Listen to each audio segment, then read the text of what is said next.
కేంద్ర మంత్రి బండి సంజయ్ కీలక వ్యాఖ్యలు చేశారు. బీజేపీ ఎంపీ సీఎం రమేష్ సవాల్కు కేటీఆర్ సిద్దమా అని ప్రశ్నించారు. ప్లేస్ ఎక్కడో చెప్తే సీఎం రమేష్ ను తీసుకువస్తానని తెలిపారు. సిరిసిల్లలో కేటీఆర్ కు కేసీఆర్ మొదట టికెట్ ఇవ్వలేదని, కేటీఆర్ కు టికెట్ ఇప్పించింది సీఎం రమేషేనని చెప్పారు. రమేష్ చెప్పినవన్నీ వాస్తవాలేనన్న బండి సంజయ్ బీజేపీలో బీఆర్ఎస్ విలీనం వార్తలు అవాస్తవమన్నారు. బీఆర్ఎస్ పార్టీ ఏంది? ఎవరి పార్టీ బీఆర్ఎస్? బిడ్డ, కొడుకు, అల్లుడు, ఇంకా సరకుడు కొడుకు, తండ్రి, వీళ్ళ పార్టీ బీఆర్ఎస్ పార్టీ. ఎట్లా ఒప్పుకుంటాం మేము? దేశంలో కాంగ్రెస్ పార్టీ యొక్క వారసత్వ రాజకీయాల వ్యతిరేకంగా మేము ఫైట్ చేస్తున్నాం మేము. కాబట్టి నేను మళ్ళీ చెప్తున్నాను, మళ్ళీ పూర్తిగా అవినీతి కూరుకుపోయింది వాళ్ళు బీఆర్ఎస్ పార్టీ. మరి సీఎం రమేష్ గారు మాట్లాడిన దానికి ఇలా కేసీఆర్ కొడుకు సమాధానం చెప్పాలి. చలో చర్చకు సిద్ధమా? చర్చ వేదిక నేను ఏర్పాటు చేస్తాను. మీరు కరీంనగర్, హైదరాబాద్, చలో డే టు టైం కేసీఆర్ కొడుకు డిసైడ్ చేయమను. సీఎం రమేష్ గారిని రమ్మంట, నేను ఇన్వైట్ చేస్తా. నువ్వు వస్తావా? రేవంత్ రెడ్డికి సంబంధమే. తప్పించుకునే మాట చెప్పక, మళ్ళా నువ్వు తప్పించుకునే మాట లేదో అందరు ఇంటర్వ్యూ అని చెప్పకు. నువ్వు సీఎం రమేష్ గారు సవాల్ చేసింది నీకు. సీఎం రమేష్ గారిని నేను ఇన్వైట్ చేస్తా. కరీంనగర్ వేదికనా, హైదరాబాద్ వేదికనా, చర్చకు నువ్వు సిద్ధమా? ఆయన చెప్పినట్టు అనేక విషయాల మీద చర్చకు నువ్వు సిద్ధమా? పాపం సీఎం రమేష్ గారికి కేసీఆర్ కొడుకు నాస్తి కూడా తెలియదు. అందుకే నువ్వు నవీన దేవుడు అంటే నేను ఫోన్ చేసిన నిన్న అన్న, నువ్వు అట్లా పెట్టకే దేవుడిని ఒట్టు పెడతానని ఆస్తి దేవుడు నమ్మ నాస్తి కూడా చెప్పిన. సోషల్ మీడియా వేదిక చేసుకొని దుబాయ్ సిగ్గు లేకుండా దుబాయ్ నుండి సోషల్ మీడియా నడుపుకుంటూ చెప్పిన మా కార్యకర్తలు చెప్పిన, నీ సోషల్ మీడియా మిత్రుడే పేరున్నది, వీళ్ళ పేర్లు బిడ్డ అందరూ ఒక 4 పేర్లు మా దగ్గర ఉన్నాయి.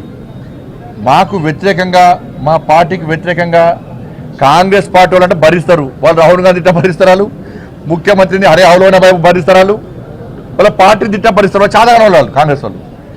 కానీ నరేంద్ర మోడీ గారిని కానీ, మా ప్రభుత్వాన్ని కానీ, మా పార్టీ నాయకుల బిడ్డ ఇంకొకసారి ఆ స్క్రైబు ఈ స్క్రైబ్ పేరుతో మాట్లాడే ప్రయత్నం చేస్తే పక్కా దాడులు గ్యారెంటీ జరుగుతాయి.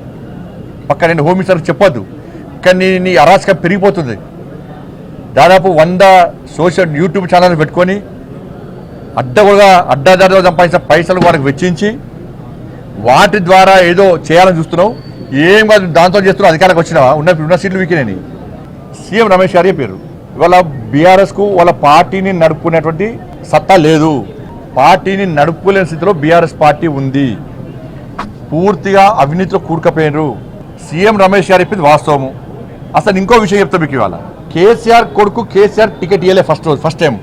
అక్కడ సుధాకర్ గారు పోటీ చేస్తే ఇదే కేసీఆర్ కొడుకు పోయి సీఎం రమేష్ గారిని కలిసి, నాకు మొన్న పార్లమెంట్లో కలిసినప్పుడు ఇప్పుడు సీఎం రమేష్ గారికి చెప్తే సీఎం రమేష్ గారు వచ్చి కేసీఆర్ కలిసారు. అరే కేటీఆర్ పోటీ చేస్తారంటే వద్దు అక్కడ గెలవడు అని చెప్పి అన్నారు. అక్కడ కేకే మహేందర్ రెడ్డి గారు గెలుస్తారు, ఈయన గెలవడు అన్నారు. గెలవడు అన్న కేసీఆర్ సీఎం రమేష్ గారు ఎట్లా నొప్పించారు? కేసీఆర్ గారు నొప్పించి సుధాకర్ గారు డ్రా చేయించారు.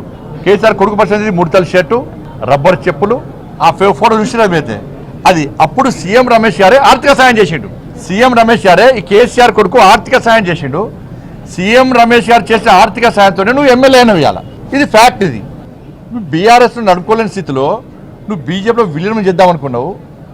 నరేంద్ర మోడీ గారు నిజామాబాద్ సభ వేదికగా క్లారిటీ ఇచ్చిండు.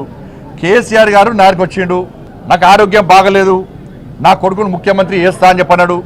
నేను క్లియర్గా మాది వారసత్వ రాజకీయాలకు మేము వ్యతిరేకం, మేము ఎట్టి బస్లో దాన్ని సహించము, మేము సపోర్ట్ చేయమని చెప్పి నరేంద్ర మోడీ గారు క్లారిటీగా అయిపోయిండు. ఆ రోజు చెప్పిండు బహిరంగ సభ